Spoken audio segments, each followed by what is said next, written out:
നോക്കൂ, ഒരു സർക്കാരിന്റെ പദ്ധതികളെ സംബന്ധിച്ചിടത്തോളം അത് രാഷ്ട്രീയ ലക്ഷ്യങ്ങൾ ഉണ്ട് എന്ന് പറയുന്നത് തെറ്റല്ലല്ലോ. കാരണം അത് അങ്ങനെ രാഷ്ട്രീയ ലക്ഷ്യം വെച്ചിട്ട് അല്ലെങ്കിൽ അത്തരത്തിലൊരു ആരോപണം വരും എന്നതുകൊണ്ട് ഒന്നും ചെയ്യാതിരിക്കാൻ വേണ്ടി സാധിക്കില്ലല്ലോ. സ്വാഭാവികമായിട്ടും ഏതൊരു സർക്കാരും ഏതൊരു ജനങ്ങൾക്കും വേണ്ടിയിട്ട് ചെയ്യുന്ന ഗുണകരമായിട്ടുള്ള എല്ലാ കാര്യങ്ങളും എല്ലാ പദ്ധതികളും അതിന്റെ ഗുണം അല്ലെങ്കിൽ അതിന്റെ ലാഭം എന്ന് ഞാൻ പറയുന്നില്ല, അതിന്റെ ഗുണം തീർച്ചയായിട്ടും ആ സർക്കാരിന് കിട്ടുക തന്നെ വേണം, കിട്ടുക തന്നെ ചെയ്യും.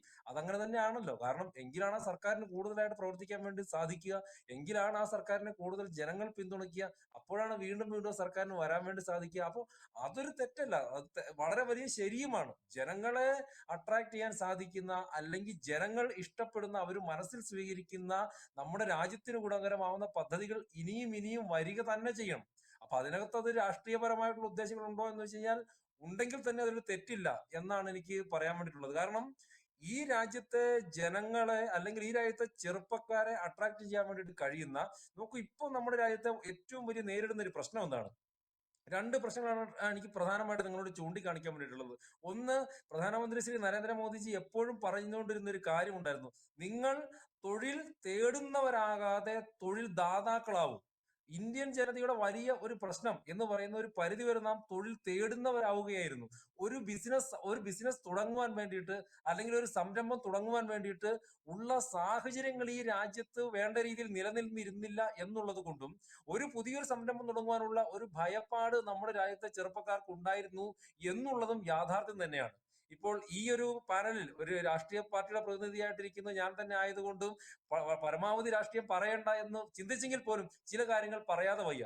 2014 ശേഷം ഈ രാജ്യത്തുണ്ടായ വലിയ ഒരു മാറ്റം എന്താണെന്ന് വെച്ചാൽ, നമ്മുടെ ചെറുപ്പക്കാർക്ക് ബിസിനസ്, എനിക്ക് മുമ്പേ സംസാരിച്ച ആളുകൾ സൂചിപ്പിക്കണ്ടേ, നമ്മുടെ നാട്ടിലെ ചെറുപ്പക്കാർക്ക് പുതിയ സംരംഭങ്ങൾ തുടങ്ങുവാൻ വേണ്ടിയിട്ട് ഈസിനെസ് ഉണ്ടായി എന്നുള്ളതാണ്, ഈസ് ഓഫ് ഡൂയിങ് ബിസിനസ് ഉണ്ടായി എന്നുള്ളതാണ്.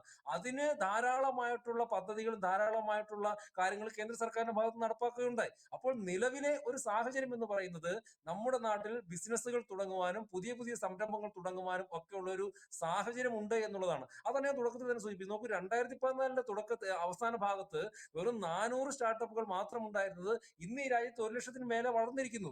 യൂണിക്കോണുകൾ 100-ലധികമായി വളർന്നിരിക്കുന്നു. അപ്പോൾ അത്തരത്തില് ഈ ബിസിനസ് ചെയ്യുവാൻ, സംരംഭങ്ങൾ തുടങ്ങാൻ വേണ്ടിയിട്ടുള്ള വലിയൊരു സാഹചര്യം നമ്മുടെ രാജ്യത്ത് ഉരുത്തിരിഞ്ഞു വന്നിരിക്കുകയാണ്. അത് ഒന്ന്, സർക്കാർ സ്കീമുകളുടെ പിൻബലമുണ്ട്; രണ്ട്, ഈ നമ്മളിപ്പോൾ ചർച്ച ചെയ്തുകൊണ്ടിരിക്കുന്ന ഈ പദ്ധതി അടക്കമുള്ള പദ്ധതികൾ ചെറുപ്പക്കാർക്ക് അല്ലെങ്കിൽ സംരംഭകർക്ക് കൊടുക്കുന്ന പ്രോത്സാഹനവും പിന്തുണയുമുണ്ട്. അപ്പോൾ ആ ഒരു സൈക്കോളജിക്കൽ ആയിട്ടുള്ള ഫാക്ടർ കൂടി ഇതിലുണ്ട്.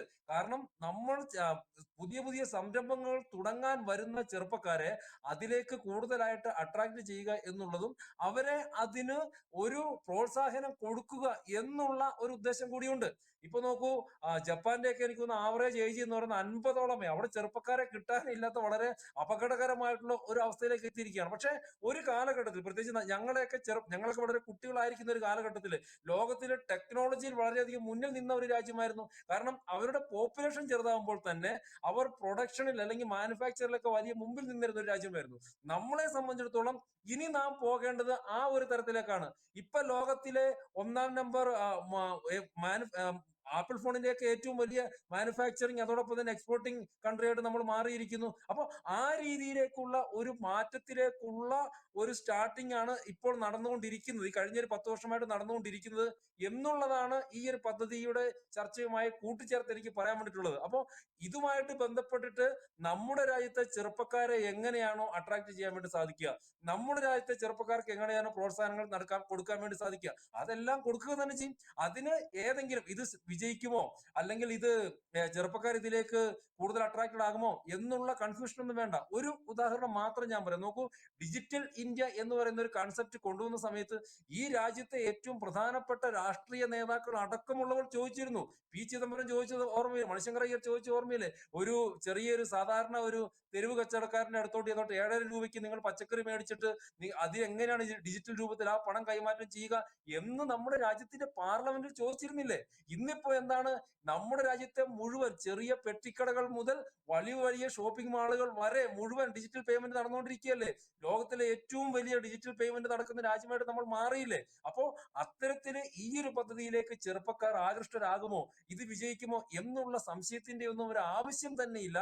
ഞാൻ പറയുന്നത് ഇത്ര കാലം നാം ചെയ്യാതിരുന്നത് എന്താണോ, ഇത്ര കാലം നാം മടിച്ചിരുന്നത് എന്താണോ അത് ചെയ്യുക എന്നുള്ളതാണ് നമ്മുടെ രാജ്യത്തിന് മുമ്പോട്ട് പോകുവാൻ വേണ്ടിയിട്ടുള്ള ഒരു പോംവഴി എന്ന് പറയുന്നത്. അത്തരത്തിലുള്ള ചർച്ചകളുടെ കൂടി ഫലമായിട്ട് ഉരുത്തിരിഞ്ഞ പദ്ധതികളിൽ ചിലതാണ്. അപ്പൊ തീർച്ചയായിട്ടും അത് 100% വിജയിക്കുക തന്നെ ചെയ്യും. അതിന്